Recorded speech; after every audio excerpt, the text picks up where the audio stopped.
Sim? Olá, boa tarde, bem-vindos ao Gabinete de Estudos Holiciponenses. Hoje temos a primeira série de conferências no âmbito da exposição em torno do cotidiano de Lisboa. Tenho comigo a doutora Delminda Rijo e a doutora Fátima Aragonês, que são as duas responsáveis pela exposição que hoje que estamos a apresentar aqui no gabinete. Estas conferências são o princípio primeiro de uma sequência que nós pretendemos fazer sobre várias profissões e o que era esta Lisboa do século XVI e XVII. Vou começar eu a falar. Hélia Silva, arquiteta, de vez em quando historiadora de arte, que vou-vos falar de Lisboa, esta Lisboa do século XVI, XVII.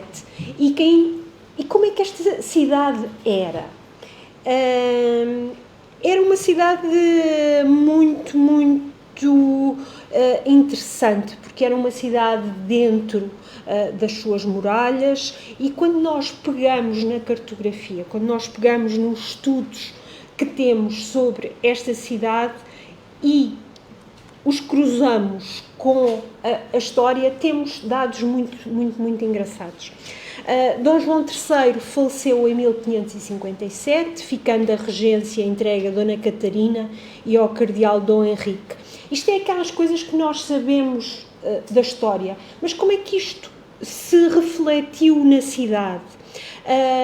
E principalmente para aquilo que nos interessa, a nós que estudamos as profissões e as cruzamos com os edifícios que foram construídos e vividos nesta altura, há uma personagem extremamente importante naquilo que a Delminda e a Fátima vão falar, que na construção dos edifícios régios. Enquanto hoje temos o Ministério das Finanças e o Ministério das Obras Públicas, à época tínhamos o Provedor das Obras. E o Provedor das Obras era uma personagem importantíssima, era uma personagem que controlava a construção dos edifícios régios, controlava a construção de igrejas, mosteiros, fortificações, muralhas. Vejam o poder que este homem tinha. Era ele que contratava os arquitetos, era ele que contratava, adjudicava os empreiteiros e as empreitadas. Este tema cruza com o que a Delminda e a Fátima foram estudando e estudaram para esta exposição, que são o pedreiro, o carpinteiro de casas, mas também os barcos, porque quem controlava muita da construção era este provedor das obras. O provedor das obras que nos interessa começa em 1562, o João de Carvalho. Nós falamos dele como alguém lá de casa, porque o senhor era responsável por muito das obras do século XVI e XVII, a família foi responsável, foi provedor das obras pelo cargo durante muito tempo. E o que é que nós tínhamos? O António Rodrigues, que era... Vejam a importância destes nomes. O António Rodrigues foi mestre de todas as obras régias, o Afonso Álvares foi mestre das obras da comarca do Alentejo, das fortificações do reino, ou seja, são nomes que à partida nós vamos lendo na documentação, mas é muito interessante quando cruzamos e quando puxamos para a realidade. Esta ideia que nós temos, que esta Lisboa entre 1557 e 1580 era uma Lisboa em que pouco ou nada, em que as obras estavam muito lentas, não é verdade, porque Dona Catarina contrata Jerónimo de Roão para refazer a Capela-Mor dos Jerónimos, é feita a Igreja da Luz. Vejam como a cidade vai crescendo. Eu gosto sempre, por defeito, porque foi um trabalho que fiz com o meu colega José Manuel Garcia. Eu gosto sempre de puxar aos conventos, porque os conventos têm uma coisa muito importante. Têm uma coisa muito importante porque a cidade corre e muitas das vezes constrói-se em torno dos conventos e isso dá-nos a evolução da cidade. Só para terem uma noção, em 1551, Lisboa tinha 21 conventos, mas 12 masculinos e 9 femininos. A cidade, e eu agora vou abrir aqui o ponteiro laser para vos mostrar, a cidade de Lisboa era esta manchinha cinzenta e a mancha branca é a cidade atual. Vejam a escala e a diferença da cidade do século XVI, a cidade que nós estudamos, que elas estudaram, dos profissionais que construíram, trabalharam nesta cidade. Aquela que é, sem dúvida, uma das imagens mais fantásticas desta Lisboa da segunda metade do século XVI e que foi trabalhada e que vocês podem ver ali na exposição, a panorâmica de Leiden, mostra uma cidade muito compacta, mas também uma cidade cheia de gente que trabalhava e que vivia nela. Eu optei, porque fiz 2 recortes desta panorâmica, que é o Barqueiro e as Calhandreiras. As Calhandreiras porque nós temos, é uma peça do Centro de Arqueologia de Lisboa, um agradecimento aos nossos colegas do CAL que nos conseguem emprestar peças que refletem aquilo que nós estudamos. Tem ali um calhandro, para quem não conhece, poder ir ver o que é um calhandro. É uma peça fantástica, esta que o CAL nos emprestou. A cidade entre 1581 e 1640, a cidade dos Filipes, é uma cidade também muito interessante. É uma cidade em que a construção, o refazer de 2 dos principais edifícios da cidade e a ampliação de um terceiro, o Hospital Real de Todos os Santos, esta construção desta cidade em que temos o Palácio da Ribeira, um Palácio da Ribeira que nestes 60 anos muda completamente a sua imagem, muda completamente a sua implantação. É construído, reconstruído de raiz e nós temos muitas destas profissões que a Delminda e a Fátima estudaram, trabalhavam em torno deste edifício e aquele que é sem dúvida o Mosteiro de São Vicente, uma obra fantástica construída em Lisboa nesta época. Costuma-se dizer que de Espanha nem bom vento, nem bom casamento. Isto é um bocadinho estranho, porque os reis portugueses casaram com rainhas espanholas durante todo o século XVI. E muito desta cidade que estava a ser construída no século XVI foi devido à vinda de muitos técnicos, alguns deles espanhóis, outros italianos, de territórios espanhóis, que vieram para Lisboa e que alteraram em muito a forma de trabalhar, a forma de construir e a forma de viver a cidade.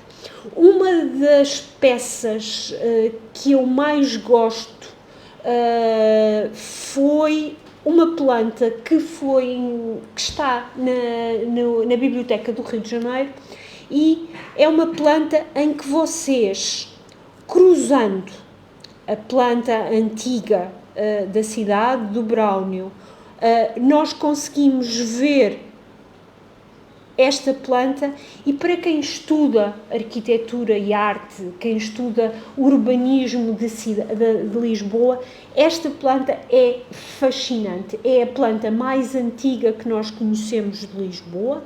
É uma planta que tem cerca de 1,80 m, por isso vejam a dimensão dela, e só apanha metade da cidade.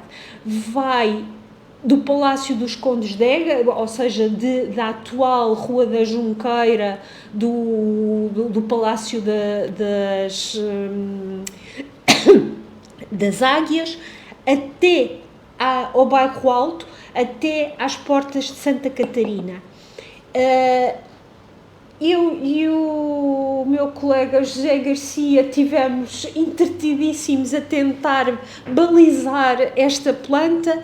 Nós acreditamos que ela seja já da última década de 1590, porque por alguns edifícios que estão aqui marcados.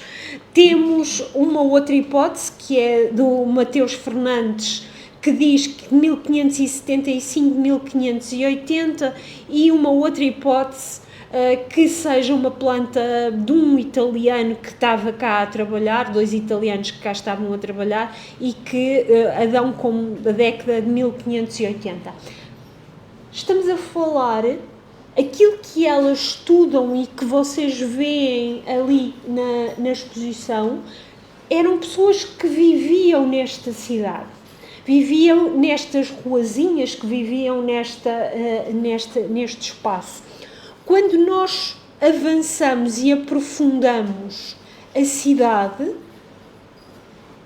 e esta cidade que está aqui, que aparece delimitada por estas ruas, é uma cidade extremamente interessante, muito geométrica, e o mais engraçado é que esta cidade ainda hoje sobrevive. O que eu vos gostava de mostrar é um dos aspectos, para mim, mais fascinantes. Isto é a zona do Calvário, aquela zona de Alcântara, e que quando nós puxamos esta planta, nós conseguimos ver que os cruzamentos estão cá. Vejam como em 300 e quase 400 anos, este arquiteto que veio e que trabalhou a cidade de Lisboa consegue, ainda sem as coisas que nós temos hoje, consegue marcar os pontos da cidade. E vocês dizem, então, e o que é que isto tem a ver com as profissões e com a cidade que nós andamos a estudar? Tem a ver com estes italianos que vieram, que mudaram, e toda esta cidade que tinha profissões, que tinha técnicos de muitos sítios. Esta planta é uma planta em que vocês veem a cidade de Lisboa aqui, veem a Torre de Belém, veem o Eiras, a fortificação do Eiras. Ou seja, aquilo que eu comecei a dizer, que a cidade era aquele pedacinho, mas chegava através de vários caminhos, através a toda esta bacia do Tejo. Nós conseguimos perceber, através de várias plantas e de várias imagens, uma cidade muito unida, muito construída, e depois muito transformada neste período de 1580 a 1640. E nós conseguimos ver os homens que trabalharam nela. E só para terminar, para passar a palavra à Adelminda, uma coisa que eu acho extraordinário, quando vos mostrei a planta 1550 era aqui uma cidadezinha. Quando vos estou a mostrar a de 1620, a cidade já cresceu, o número de conventos também, e vocês conseguem perceber a sequência da forma como a cidade evoluiu e como é que a cidade se transforma. Vou passar à Delminda, que vos vai falar sobre a Baixa e as ocupações da Baixa. E vamos passar desta cidade que cresceu para uma parte específica da cidade, que é o Rossio. Mais propriamente a Baixa, não só o Rossio, a Baixa.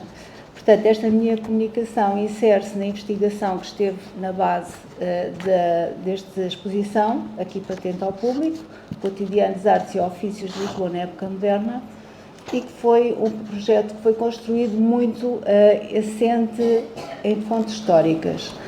E a comunicação que trago hoje, a minha abordagem aos números e aos factos das antigas ocupações da Baixa, em 1683, tem como referência um documento específico que é a visitação desse ano, 1638. E o que é a visitação? A visitação era um mecanismo da Igreja Católica que tinha como propósito supervisionar e regular a vida religiosa e moral das comunidades. Entre os principais objetivos da visitação, conta-se o combate às heresias, às superstições e aos maus costumes que estariam no seio da sociedade. Para esse fim, os moradores eram anualmente convocados a ir à presença do visitador, que seria o bispo ou alguém designado por ele, e eram obrigados, sob juramento, a testemunhar todos os crimes dentro deste âmbito dos maus costumes e das superstições, a denunciar todos os crimes de que tivessem sido testemunhas ou que soubessem por vox populi. A vox populi era o rumor.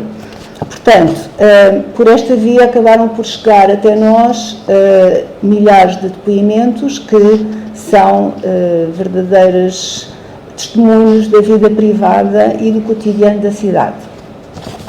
Esta visitação, estudo desta visitação foram extraídos cerca de 1.252 trabalhadores, distribuídos por cerca de 200 ocupações. Portanto, trabalhadores somente na área da Baixa de Lisboa. Este número exclui todo o trabalho doméstico, que tem a ver com os criados e com as pessoas escravizadas que trabalhavam nas casas, da nobreza, em tudo o que era equipamentos e instituições. As funções de natureza militar e religiosa também foram excluídos todos esses indivíduos, e as formas marginais de subsistência que nesta área tinham um peso considerável. Refiro, por exemplo, à prostituição e à prática do jogo. Portanto, a base empírica para a análise da organização do trabalho e também da distribuição geográfica das ocupações e de algumas particularidades das 5 freguesias da Baixa. E as 5 freguesias são Santa Justa, São Nicolau, São Julião, Madalena e Conceição. E claro, estou-me a referir a freguesias históricas, que já não estão, entretanto, foram aglutinadas, digamos assim, numa única, que é a Santa Maria Maior. Estes resultados estão também organizados na exposição, no painel central da sala número 2. Em todo o percurso da exposição e nas imagens que eu vou apresentar nesta comunicação, estão integrados artefactos, que são registros arqueológicos que pertencem ao CAL, ao Centro de Arqueologia de Lisboa, e que são testemunhos materiais de alguns desses ofícios e espaços desaparecidos, entretanto desaparecidos. Lisboa, em 1638, vivia os últimos anos da União Ibérica, era um centro comercial e político importante, uma cidade cosmopolita, tinha cerca de 150 mil habitantes, dos quais cerca de 34 mil viviam nesta área da Baixa. Ascenderiam aos 40 mil se contarmos com as crianças e adolescentes que não entravam nestas contagens e os estrangeiros.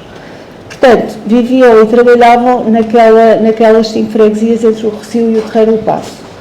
É um espaço que antes do terremoto de 1755 era uma estrutura quase labiríntica, tinha mais de 200 ruas, sobretudo becos e travessas, mas para além dessa malha complexa e labiríntica, também aqui existiam e estavam sediadas as principais estruturas de poder, nomeadamente o Paço Real da Ribeira, as estruturas municipais e religiosas importantes, muitos palácios da nobreza.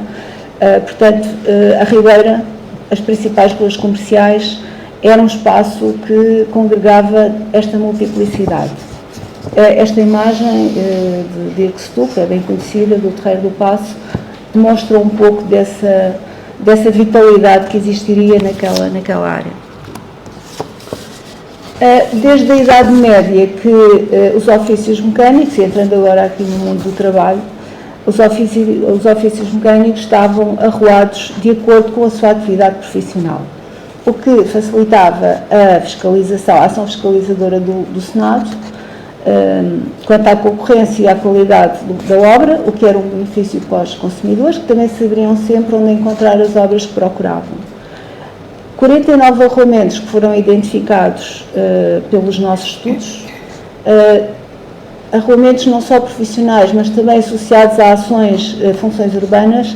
Portanto, desses 49, 34 eram especificamente ruas de ofícios mecânicos. Algumas estão referidas aqui nesta imagem, que tem por base uma planta que terá servido para a reconstrução pós-terremoto, que é a planta de Guilherme Menezes. Encontramos aqui, por exemplo, na freguesia de Santa Justa, a Rua das Arcas, que era especialista na produção, tinha dezenas de oficinas cuja especialidade era a produção de arcas, pequenos contentores de arrumação doméstica, uma vez que não havia armários como nós conhecemos atualmente. A Rua das Esteiras também era uma rua onde se produziam tapetes e esteiras para o conforto doméstico. Entre muitas outras, o Ourives do Ouro, por exemplo, era especialista na produção de joias e objetos de luxo. Passando à análise dos dados, este gráfico na imagem representa as principais atividades económicas desta amostra.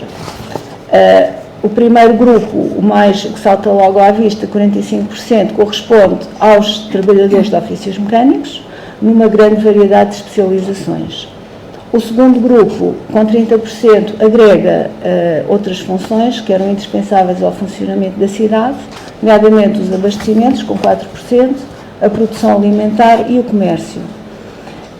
O comércio era praticado diretamente nas lojas, onde eram associadas por vezes às oficinas, em tendas, diretamente pelos artesãos, nas feiras, nos alpendres, portanto, vendia-se de tudo um pouco em toda a Baixa. Já o armazenamento e a transformação e produção alimentar envolviam também múltiplas tarefas, desde o trabalho portuário, o celeiro público, a moagem de cereais, por exemplo, nos moinhos e engenhos da Tafona, que estavam espalhados por toda a cidade, nomeadamente pela Baixa.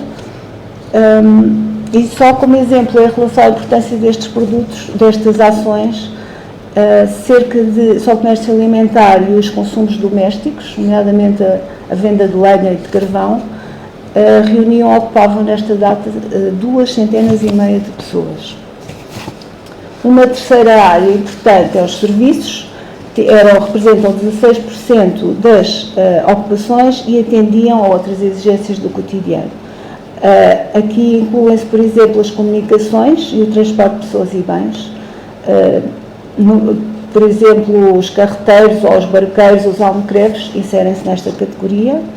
A importância do saneamento e da saúde pública, aqui posso indicar, por exemplo, o poveiro, que existia em todas as freguesias e todos os conventos tinham alguém responsável por esse serviço. Os homens do rodo, que eram os homens que tratavam da limpeza da cidade, em alguns espaços, mas também se integram aqui outras áreas, nomeadamente a decoração das igrejas pelo armador, que era o responsável por embelezar os templos nas principais celebrações litúrgicas. Tudo isto eram centenas de pessoas e de tarefas e de pessoas que contribuíam sempre em conjunto com a melhoria da vida no espaço urbano.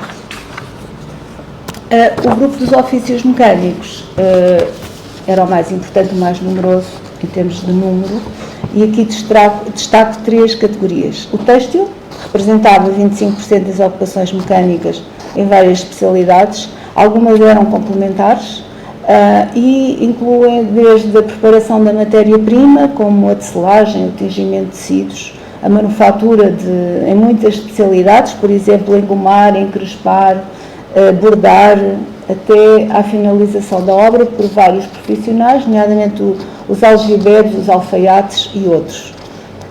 A peça chegaria ao consumidor final através das suas oficinas, mas também em tendas de especialidade, em feiras. Os fanqueiros tinham aqui também uma importância especial na venda de produtos finais de vestuário e também a venda ambulante. O trabalho em madeira é outra área importante, englobava uma multiplicidade de profissões, nomeadamente carpinteiros, entalhadores, marceneiros e outros, representava cerca de 18% dos artesãos.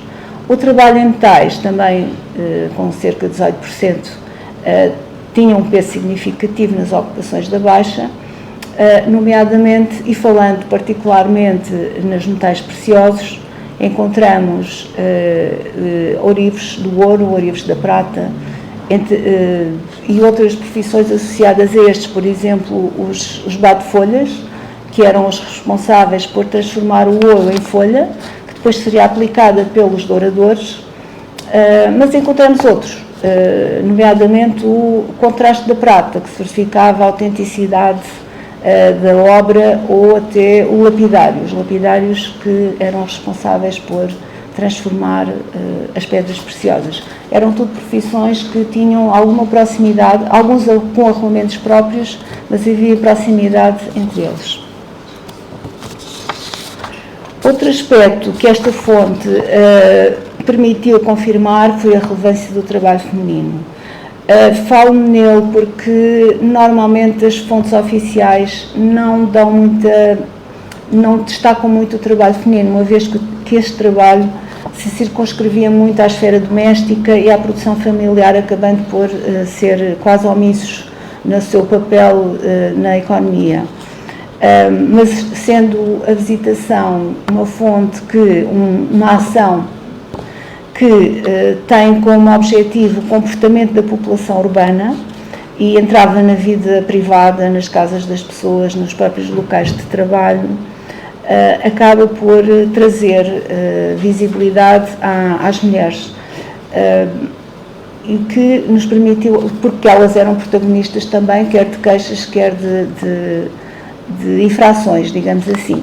E então, todos os indivíduos que entravam nos depoimentos, sabia-se sempre o máximo de informações possível, nomeadamente a sua formação. Assim, foi possível encontrar quase 19% de ocupações que eram exclusivamente femininas.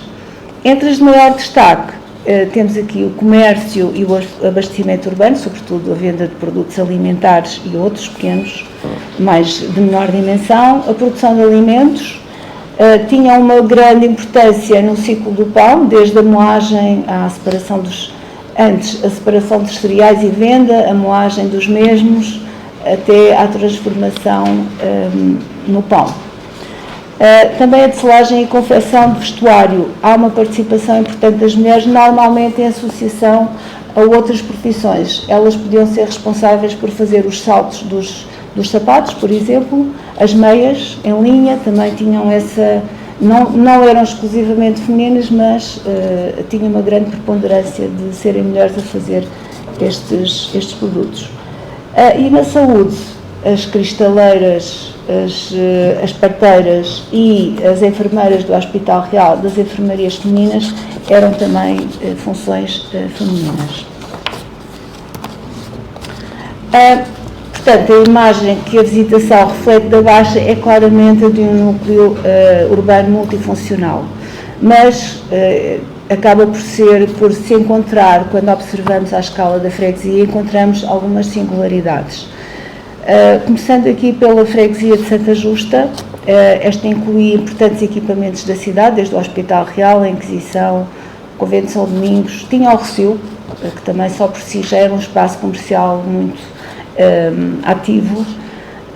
À volta de tudo isto havia uma grande atividade laboral, nomeadamente em termos de produção alimentar, comércio e o bem-estar e cuidados de saúde. Mas também tinha uma forte vertente relacionada com os ofícios mecânicos, sobretudo o trabalho em fibras, a cordoaria, eu vou dizer rapidamente, não há tempo para estar a explicar as ruas, mas isso é interessante e nós temos esses dados que talvez passemos para artigo. Portanto, a cordoaria, no Coro, a correaria, seria no que é atualmente a Rua 1º de Dezembro, havia uma grande concentração de oficinas de correieiros. A cutilaria também era muito importante, uma vez que aqui estavam concentradas oficinas de lanceiros e de fabricantes de espadas, a que se associavam oficinas de bainheiros, que não faziam só as bainhas das espadas e dos punhais e dessas armas, mas também faziam estojos para muitas outras profissões. Do lado esquerdo do Rossio, estando de norte para sul, desenvolvia-se a freguesia de São Nicolau. Aqui o maior destaque desta freguesia é para a produção e comércio de alimentos, nomeadamente a produção de pão, que era comum a toda a cidade, mas que aqui tinha um peso importante. Também a venda fixa à porta e ambulante de legumes e frutas, aqui com destaque das colarejas e regateiras. As tabernas também havia aqui em número considerável. Nos ofícios mecânicos, a produção de utensílios domésticos e de móveis, nas especialidades de carpintaria, e havia aqui arruamentos destas especialidades. Havia a Rua da Tinturaria, que era especialista no tingimento de tecidos, a sombreiraria na produção de chapéus e a Rua dos Salteiros e Chapineiros, a produção de saltos e chapins e outros calçados. No trabalho em metal, a serralharia nesta freguesia destacava-se pela produção de fechaduras e de cintos. Entre as especializações menos correntes que encontramos aqui, que também são dignas de nota, há fabricantes de óculos, também um estanqueiro, encontramos um estanqueiro de cartas de jogar, havia um monopólio da venda de baralhos de cartas, uma tabaqueira também, e o que se pode concluir disto é que deste conjunto de profissões é que, para além das habituais relacionadas com a alimentação e com o vestuário, também encontramos aqui outros campos que correspondiam a algumas exigências do meio urbano, nomeadamente na área do lazer. A sul da Baixa, a freguesia de São Julião, era a mais populosa, só aqui viviam cerca de 11.000 habitantes e tinha as principais estruturas régias, nomeadamente o Paço da Ribeira, algumas relacionadas com o comércio ultramarino e espaços comerciais importantes como a Rua do Ouro, dos Ourivos do Ouro, aliás, dos Mercadores e Rua Nova.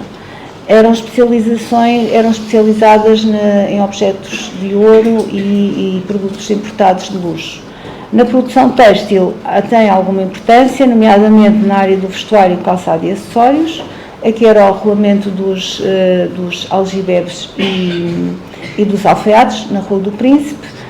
Também a Rua das Teiras, na produção das teiras, como eu já referi. A ourivesaria era bastante importante aqui, o comércio alimentar, particularmente na especialidade de doçaria, e sem esquecer duas indústrias fundamentais para a cidade, para o país, relacionadas com o comércio interno e com o ultramarino, que era a construção naval na Ribeira das Naus e uma grande concentração de oficinas que produziam pipas e barris no Largo da Tanoaria.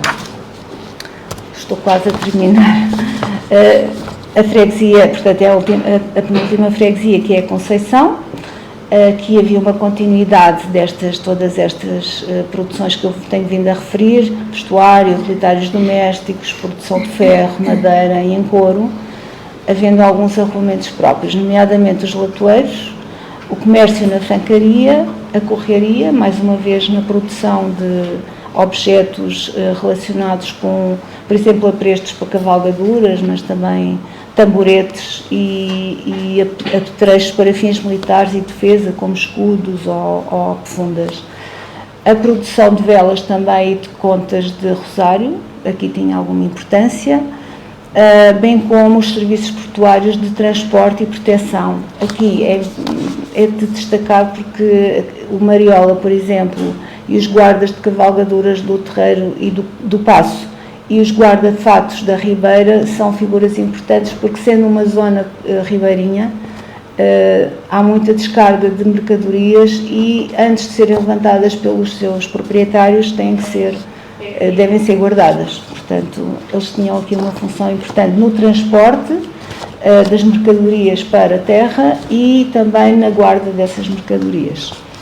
Finalmente, a freguesia da Madalena tem também duas atividades que se diferenciam das restantes, embora tenha replicas mesmas das anteriores, que é a arte da prataria e os serviços postais. Aqui estava localizado o Palácio do Correio-Mor, que era o responsável pelos correios de cavalo que percorriam o reino com as comunicações. Entre outras atividades, também destaco a fancaria de cima, o abastecimento de pão e o dinâmico comércio alimentar e ambulante na Ribeira.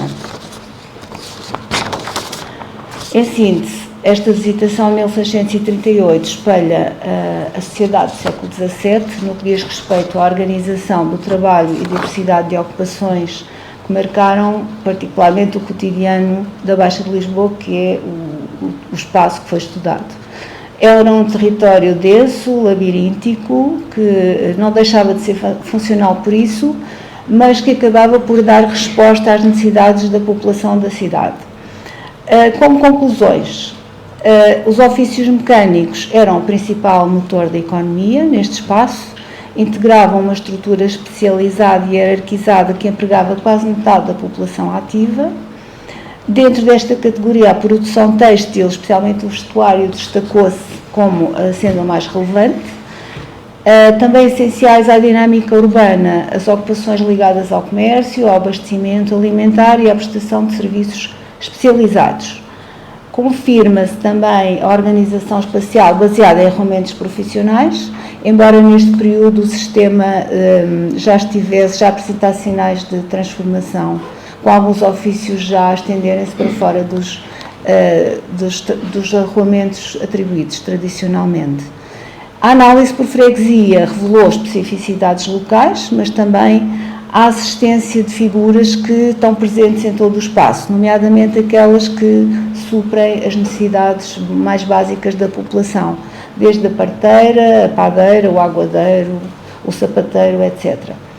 Finalmente, estes dados confirmaram também o papel ativo das mulheres no mundo do trabalho na Baixa da cidade.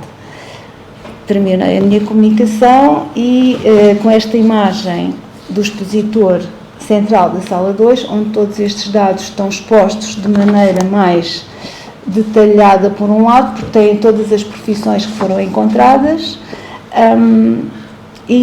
vou passar a palavra à minha colega Fátima Aragonês, que vai falar de uma figura que frequentemente saía destes ofícios mecânicos, que é o quadrilheiro.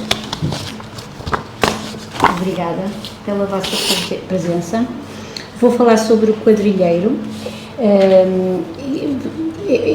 Esta ocupação foi uma função que teve origem desde a Idade Média, cerca de 1383, e que perdurou até aos alvores de 800.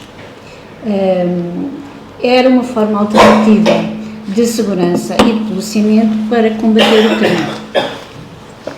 E este sistema, como eu disse, foi um sistema débil, mas durou ainda percorreu alguns séculos. Eles não eram nem remunerados, nem tinham treino para a função, e a sua nomeação era compulsiva. Eles são considerados os antecessores das nossas polícias e integram um dos painéis que está na nossa exposição e que irá estar até ao final de novembro. Irei elencar as tarefas que lhes estão confiadas, assim como alguns privilégios e algumas isenções que os soberanos determinavam ao longo dos seus reinados, enquanto eles cumprissem a função. Essas determinações nunca foram suficientemente atrativas para cativar graciosamente ou voluntariamente estes indivíduos. A inquietação com as questões de segurança e policiamento dos lugares e povoações sempre foi uma realidade que integrava as preocupações do governo desde a formação do Reino de Portugal. Várias foram as tentativas de resolução deste problema, com formas mais ou menos estruturadas de policiamento nas vilas e cidades, desde o estabelecimento de funções como o meirinho, passando pelas milícias concelhias, ao alcaide-mor, alcaide pequeno e os seus homens, contemplando os quadrilheiros e a Intendência Geral da Polícia já no século XVIII. A manutenção da ordem era da competência dos alcaides, que, regra geral, delegavam aos alcaides pequenos, a quem por isso incumbia prender os delinquentes. Esta categoria de funcionários foi instituída pela coroa para atender à segurança das populações. O policiamento diurno e noturno da cidade do alcaide pequeno encabeçava um determinado número de indivíduos jurados, os homens da alcaidaria, armados e equipados pelo arsenal régio. Dividiam-se em grupos de patrulhas diurnas e noturnas. Apreendiam e controlavam posse de armas ilegais, vigiavam o jogo clandestino, cobravam coimas e prendiam os malfeitores. Era em casa dos alcaides menores que se programavam as ações cotidianas destes grupos de vigilância e se iniciava o patrulhamento da cidade à noite, após o tanger dos sinos que anunciavam a hora do recolher obrigatório. A partir de meados do século XIV, as medidas de segurança instituídas pelos alcaides não pareciam ser eficientes na resolução dos problemas da segurança pública, especialmente nos centros urbanos, onde graçava a criminalidade e a instabilidade social. A intervenção das autoridades locais, corregedor e conselho, levou à criação de outras formas alternativas e originais de polícia, como os quadrilheiros, ou nomeando meirinhos como uma forma armada própria, alicerçados numa rede de informadores espalhados pelas freguesias da cidade. Desconhece-se ao certo a época em que aparecem os primeiros quadrilheiros, mas a sua organização remete-nos para 12 de setembro de 1383, por carta régia de Dom Fernando I, portanto já no final do seu reinado. Este período coincide com a Terceira Guerra de Castela, que levou o soberano a introduzir várias reformas, das quais aqui destacamos a que respeita à vida e à segurança dos habitantes de Lisboa. O teor desta determinação régia não sugere a sua fundação, reflete uma existência anterior e de iniciativa concelhia.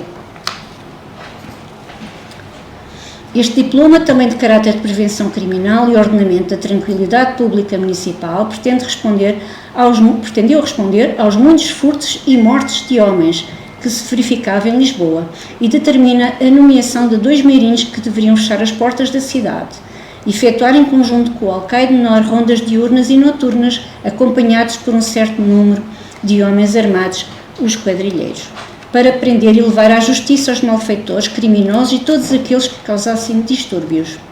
Deveriam nomear 2 homens bons por freguesia, os quais lhe informavam semanalmente o número de habitantes e as suas ocupações. Reforçou também a importância da iluminação das ruas, atribuindo aos moradores o encargo de as alumiar e aos corregedores essa vigilância. Lisboa, como a maioria dos aglomerados populacionais europeus, em particular as zonas portuárias, teve muitos problemas de segurança e criminalidade a que se juntavam dificuldades de controle. A falta de recursos humanos para assegurar as funções de segurança e policiamento foi sempre um problema transversal ao longo dos tempos. Os soberanos reforçavam disposições anteriores e acrescentavam outras tantas que consideravam importantes, sempre que as conjunturas das guerras, pestes ou fome assombravam.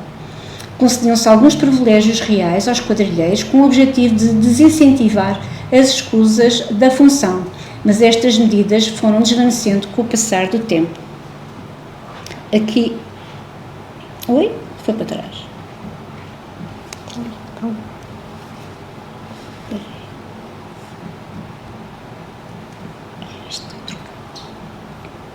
está é esta. Agora eu Pois. Este está a trocar. Este é o slide que este é o 5. Este está a trocar. Pronto. Tá. Tenho que olhar para ele. Ok. Pronto, não sei porquê, mas o slide está trocado, porque o slide 5 eu iria falar dos privilégios. Aqui estão alguns, depois iremos voltar atrás. São alguns dos privilégios concedidos pelos soberanos, que eu aqui elenco. Outros seguiram, e vou falar um pouco sobre eles. Então, este é o regimento de Dom Sebastião, 1570. E vou começar por 1418, onde eles foram dispensados das rondas noturnas que deveriam ser retomadas pelos homens da alcaidaria e não por eles.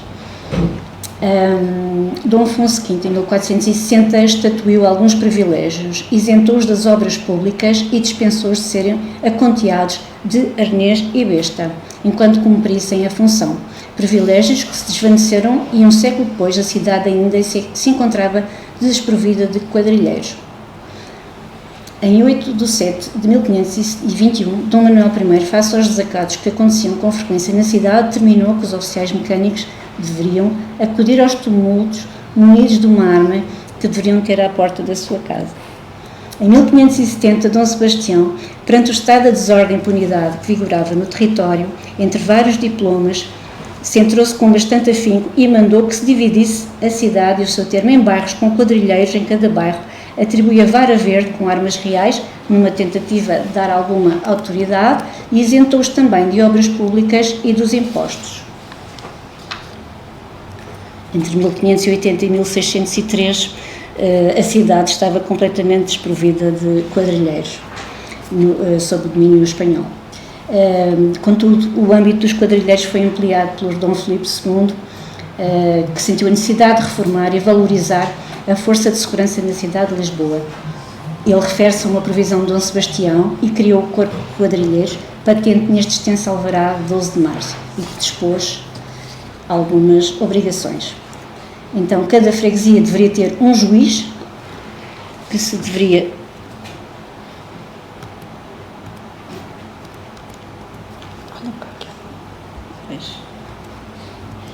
já falei em documentos. Cada freguesia deveria ter um juiz que se deveria acompanhar por um escrivão e em cada rua deveriam escolher um homem que fosse respeitoso e de presença habitual. Deveriam residir nas proximidades os meirinhos, alcaides e escrivães para maior facilidade em acudir às desordens.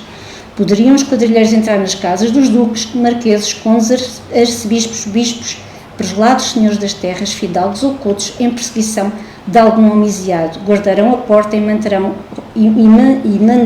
recado ao juiz até o delinquente ser preso. Deixando os culpados fugir por negligência, eram obrigados a pagar às partes o dano. Autorizou também que guardassem para si as armas apreendidas e quem resistisse às suas ordens era como se de alcaide se tratasse.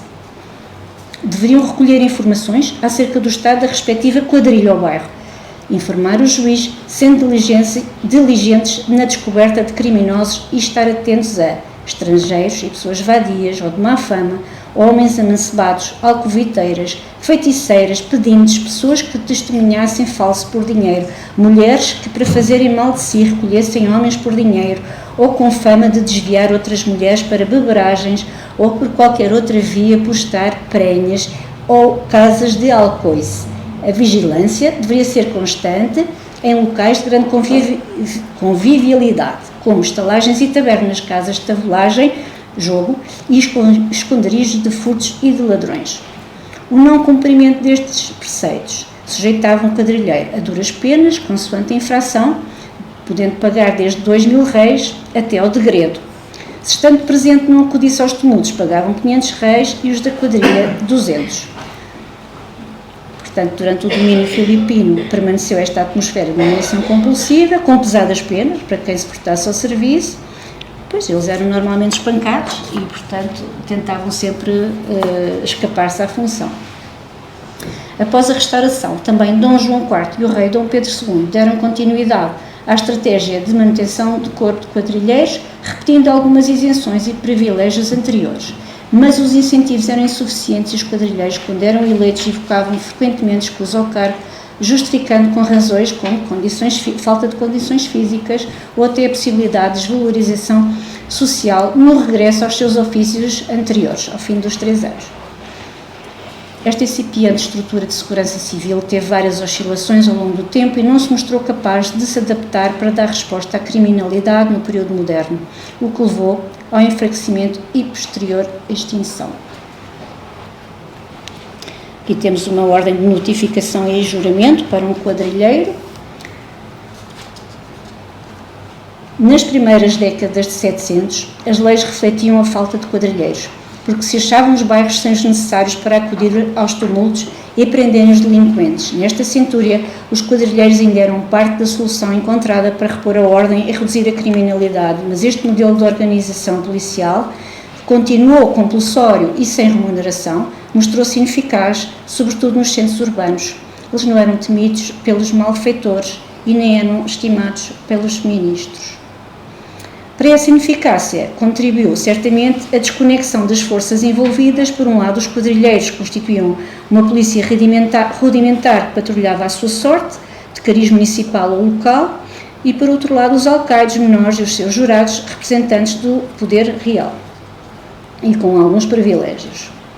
Em meados do século XVIII, a desorganização era tal que é promulgada uma lei, a 14 de agosto de 1751, que dá liberdade a qualquer particular de prender todos os homens vadios e facinorosos. O terremoto de 1755 agravou as condições de segurança pública e a ordem social e os decretos que lhe sucederam refletiam o caos. Diversas quadrilhas de ladrões e assassinos que infestavam e salteavam as ruas de Lisboa e os caminhos públicos do seu termo, profanavam-se templos, assaltavam-se as casas, agrediam-se pessoas, muitas a tentar sobreviver dos escombros e das ruínas.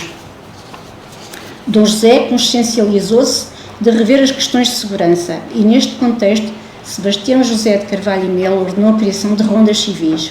A administração pombalina determinou que cada família, em cada casa e sem exceção, deveria contribuir mensalmente com um homem armado nas rondas noturnas da cidade, uma solução que perdurou por vários anos, mas que de igual modo não produziu efeitos, pois os que estavam escalados, mais uma vez, furtavam-se à sua obrigação.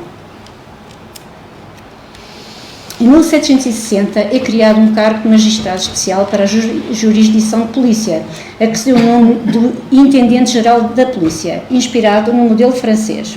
O decreto josefino declarou-se arauto de uma nova era. Só depois desta data o termo polícia começou a ser usado. Antes, a população chamava os quadrilheiros noturnos, sisudos ou morcegos pela sua atividade noturna. Este cargo visava a centralização das leis existentes com ilimitada jurisdição em matéria de polícia e uma nova estratégia de prevenção da criminalidade que tinha como objetivo educar os povos. A gestão cotidiana da cidade ganhava eficácia com o conhecimento integral da população e do território, o que só se tornaria possível através de muitos mecanismos de controle social. No último quartel do século XVIII, a noite era, apesar dos esforços, um território desconhecido que favorecia a marginalidade e a insegurança dos poucos transeuntes que estavam tanto sob suspeita como sob vigilância.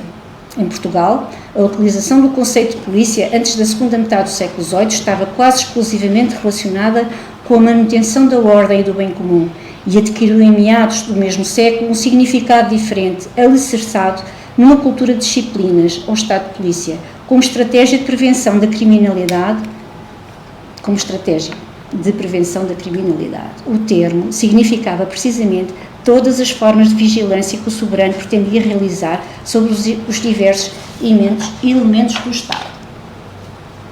No reinado de Dona Maria I, em 18 de janeiro de 1780, é nomeado para Intendente-Geral da Polícia da Corte e do Reino Diogo Inácio de Pinamanique, consolidou a ação policial fundamentada no controle absoluto de todas as áreas, desde a religião aos costumes, saúde, artes, comércio e abastecimento. Utilizava mecanismos de repressão, vigilância e redes de espionagem, os moscas, relegando para segundo plano a segurança pública.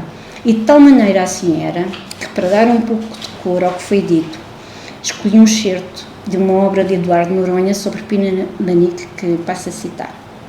Na última semana do mês de maio de 1803, Pina Manique despacha os negócios correntes no seu escritório, quando entra um informador.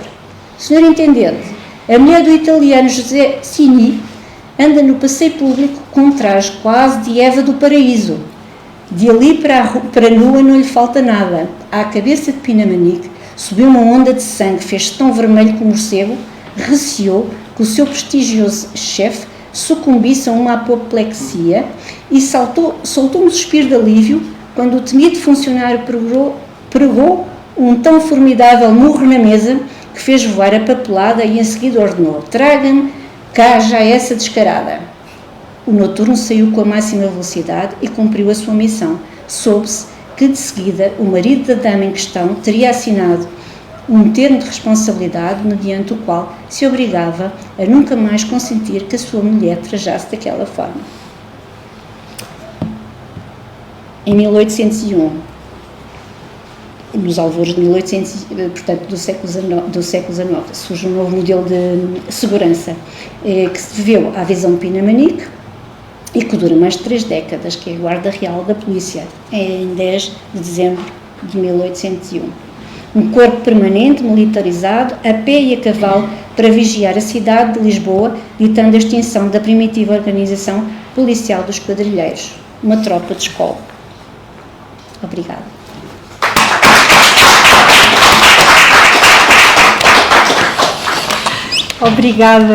Obrigada às duas.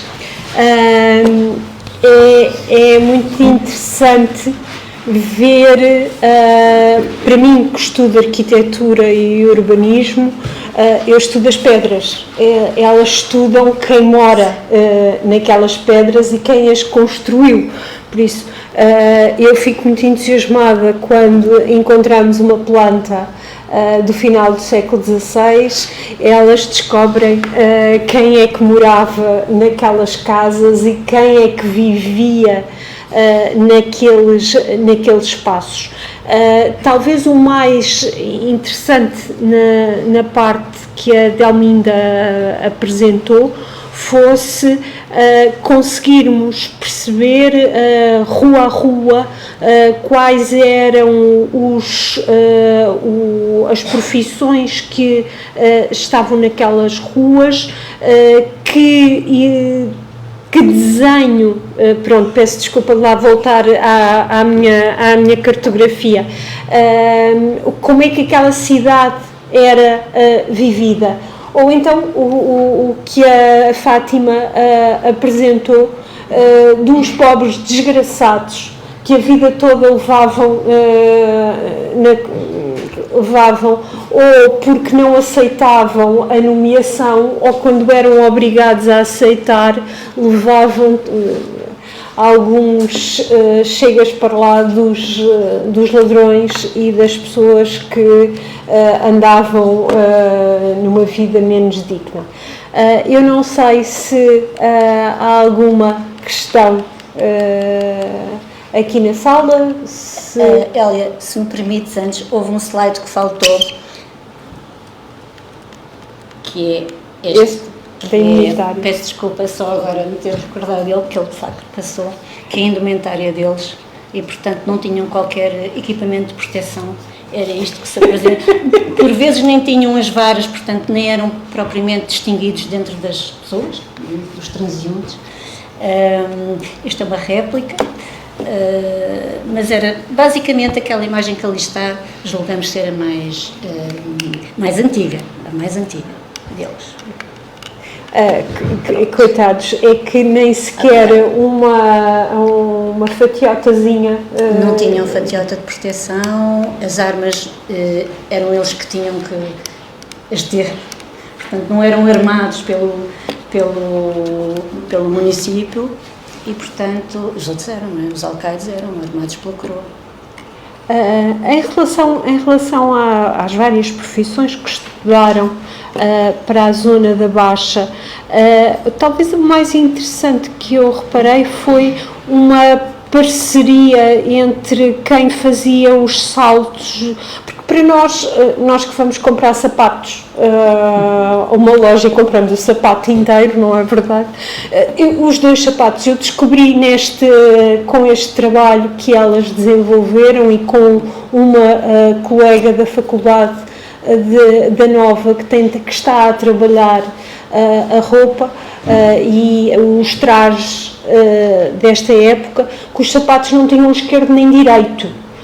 Por isso a sola tinha aquele recorte. Nós estas solas conseguimos encontrá-las, os colegas do CAL têm lá muitas solas que foram encontrando nas escavações que vão fazendo, por isso era uma sola que depois tinha um tecido que era cozido àquela sola.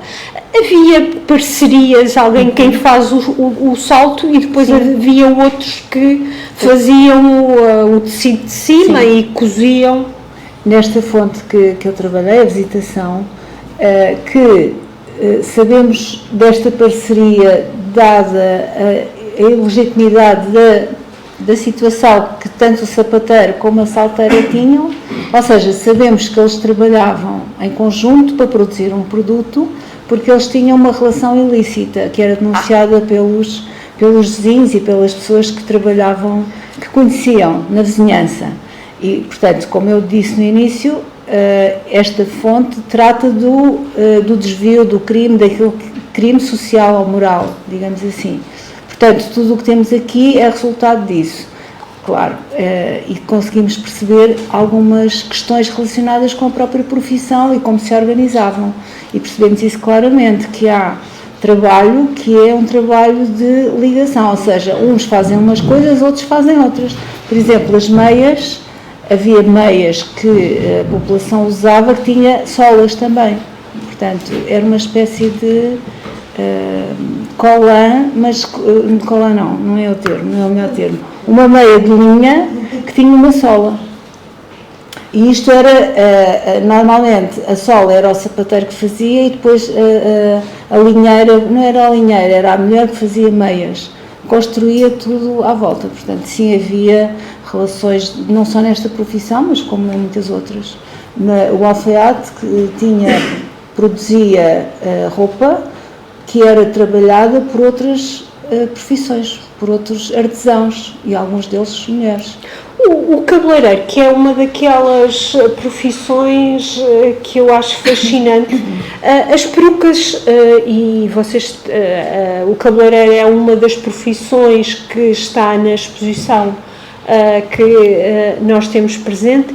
As perucas eram feitas como? Porque nós hoje, peço desculpa, mas é o meu sentido de curiosidade, nós hoje as perucas são feitas, têm uma rede e depois tem o cabelo. Era a mesma coisa, só que era com crina de cavalo, cabelo humano também, mas sobretudo crina de cavalo e cabelo humano, que por vezes vinha de fora, era importado, e levantou algumas questões de saúde pública. Aliás, houve Dom Pedro II promulgou uma proibição da entrada de perucas, mas foi uma coisa muito temporária, porque as pessoas realmente gostavam de ter perucas e muitos feitios, e era um artigo de luxo e, aliás, era um acessório distintivo. Portanto, era cabelo humano e crina de cavalo, sobretudo. E com essa rede, havia essa rede que era colocada num pau de cabeleira, existia o pau de cabeleira, que era o suporte onde à noite a pessoa tirava a peruca e colocava naquele suporte, mas também servia para a manufatura das mesmas. E deveria ser higienizada. Era higienizada com pós, sim. Que não era grande higiene, porque continuava a ter muitos parasitas. As perucas tinham também problemas, mas isso são questões que podem haver. Não, desculpa, mas isto é que é importante. Não deixa de ser, porque vocês têm cerca de 180 cabeleireiros que havia só no ano que havia na Baixa, por isso vejam a quantidade imensa destas profissões, destes profissionais que estava.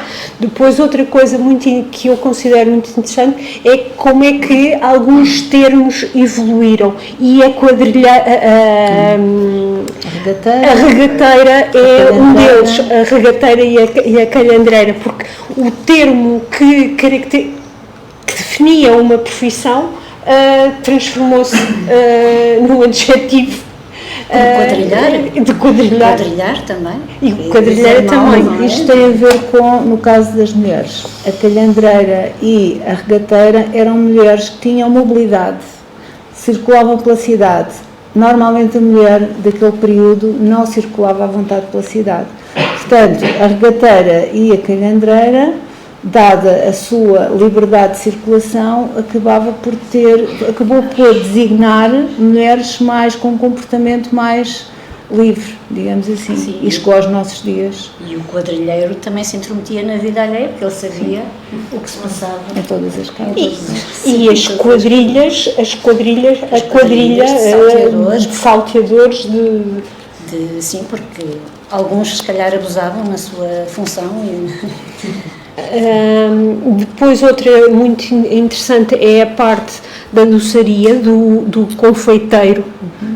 Nós ainda temos a confeitaria nacional, não é? Na Baixa, mas é uma profissão que acabou por passar para pasteleiro. O pasteleiro tinha outra função. O pasteleiro, neste período, só fazia salgados, que eram pastéis. E esses pastéis de aves, sobretudo de aves, os que mais encontramos, vendiam também digamos que era uma espécie de comida que se vendia facilmente para fora. Mas a pastelaria, neste período, é um produto salgado. E o confeiteiro fazia o doce? Fazia só o que era doçaria, sim. Não sei se temos alguma questão. Se estiverem inibidos na pergunta 1, dou o pontapé de partida e depois vocês já estão na pergunta 2. Então a pergunta 1 é mais uma vez uma provocação. Depois de felicitar, mas são minhas colegas, portanto essa parte é redundante, não é? O trabalho delas. É cá a Fátima, eu vou-vos dizer o que é. Porque a semana passada tivemos aqui uma mesa redonda também sobre a historiografia das cidades. E eu pergunto aqui à Fátima, uma provocação, se às vezes não há males que venham por bem. Se a ausência de quadrilheiros não devemos hoje o fado a esta vadiagem, e se não temos hoje o fado com a origem entre o Brasil e Portugal, e o Nery vinha aqui a palco nos emendar disso, mas se tivéssemos uma cidade muito policiada, isto é um pensamento, é uma provocação, se teríamos hoje fado, se calhar não tínhamos fado como património imaterial da humanidade. É uma provocação para a Fátima e para todos, para os presentes, só mostrar que... Podes só reformular? Se tivéssemos uma cidade tão policiada, não é? Se os quadrilheiros não tivessem tido escassez, não tivesse havido uma escassez dessa profissão, teríamos tido a bandidagem, que no fundo a origem é o fado. Falámos aqui um pouco do desvio e, na verdade, à noite, o fado associado mais à noite, associado ao encontro de pessoas, ao lazer, provavelmente, se calhar, eles também entravam nas casas onde se cantasse o fado, se bem que antes cantariam na rua, não é? Não sei. Dependeria de cada um, dependeria de cada época também, não sei.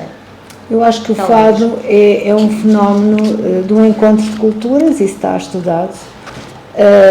Penso que o quadrilheiro, desculpa estar a acrescentar, mas penso que o quadrilheiro não teria qualquer peso a evitar, penso que não, porque o quadrilheiro era uma figura, como a Fátima bem explicou, não era bem visto pela população, não se impunha, até era agredido. Portanto, o efeito que ele tinha no policiamento devia ser muito escasso. Sim. Portanto, não creio que tivesse impedido o que quer que seja. Aliás, nós que estudamos as visitações, esta documentação que trata do desvio e do pecado, digamos assim, do delito moral, ela tem milhares de registros relacionados com as infrações, precisamente, que se cometiam no seio da comunidade, à frente, não era à frente, mas supostamente devia ser escondido, mas toda a gente sabia de tudo. Portanto, as galhofas, que era o termo que nós mais encontramos para designar encontros de diversão noturna, de tocar viola, guitarra e danças, eram muito frequentes em alguns sítios da cidade, mais uns que noutros, mas daquilo que temos estudado e do que lemos, do que é sabido, não creio que os quadrilheiros tivessem qualquer tipo de influência nisto. Até porque nas fontes, que é curioso, não é? Nas fontes aparecem, das que passaram por mim, aparecem poucos quadrilheiros. Eles serão outra coisa, eles serão oficiais mecânicos, mas provavelmente essa estigma social que existiria ao ser quadrilheiro também vai de encontro àquilo que a Delminda disse, e se calhar mais facilmente eles entrariam. O fato estaria muito na taberna, muito na comunidade negra, de escravos libertos, de pessoas que vieram do Brasil e que... Portanto, isso está estudado. Eu suponho que está bastante estudado o assunto. É fácil de perceber que, de facto, o quadrilheiro ou qualquer força de segurança da altura não teria grande capacidade para impedir isso. Mas... Temos uma questão? Gostaria de fazer uma pergunta. Falou-se há pouco do recolhimento, de haver os sinos e o recolhimento à noite. Isto foi a partir de alguma altura em que, talvez devido aos assaltos e... Eu não sei dizer concretamente a partir de que altura foi. Sei que os horários, consoante se fosse de verão ou de inverno, ou tangiam às 8 da noite ou às 9. Não lhe sei dizer concretamente, mas se quiser deixe-me o seu contacto que eu arranjo-lhe a resposta. Portanto, é a data que seria... Sim, até porque já tinha ouvido noutras referências em que também após o terremoto havia os sinos para a recolha, e sendo a altura em que o lá vai água era, tanto de inverno como verão, havia, portanto, esse horário em que eles poderiam, nas casas que não tivessem os esgotos, que poderiam nessa altura fazer o despejo, embora eles fizessem, pelo que se consta, em qualquer altura do dia. Mas o toque de sinos não era uma obrigatoriedade de recolher das populações, era uma indicação de que era o horário noturno e o horário diurno. Claro que à noite, assim que à noite, a cidade tornava-se muito mais perigosa, não é? Mais violenta, a iluminação, até enquanto não existiu, era propícia. Era propícia ao crime, à manifestação do crime. E a escuridão. A escuridão, sim. Lisboa tinha, por acaso, por mês, tinha cerca de 17 noites, penso que não estou enganada no número, que eram de escuridão total mesmo. Nas outras noites havia alguma luminosidade. E depois havia os oratórios, havia muitos oratórios pela cidade. E havia candeias, e havia quem se movimentava na cidade sempre com os seus homens de pé, quem podia, com archotes, tinham alguns meios de proteção, mas assim que à noite... Eram bem estreitas, não havia muita luz. Sim. Depois, entretanto, veio a iluminação a azeite, depois a gás, enfim, isso também foi uma evolução interessante. Não sei se temos mais questões. Se não temos mais questões, eu ia-vos agradecer a vossa presença e ia deixar as duas próximas conferências. Agora, dia 9 de outubro, temos o Dr. João Neto sobre os boticários e os mediadores entre a ciência e a magia, e depois, para 14 de novembro, a doutora Sílvia Ferreira, com o ofício do entalhador. O entalhador era das profissões mais fascinantes, porque era uma mistura entre o carpinteiro e o escultor, e o boticário era, como diz o Dr. João Neto, era entre a ciência e a magia.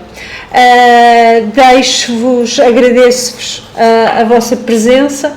Temos o nosso Porto de Honra na sala de música e quem quiser dar mais uma volta na sala da exposição, esteja à vontade. Muitíssimo obrigada. Obrigada.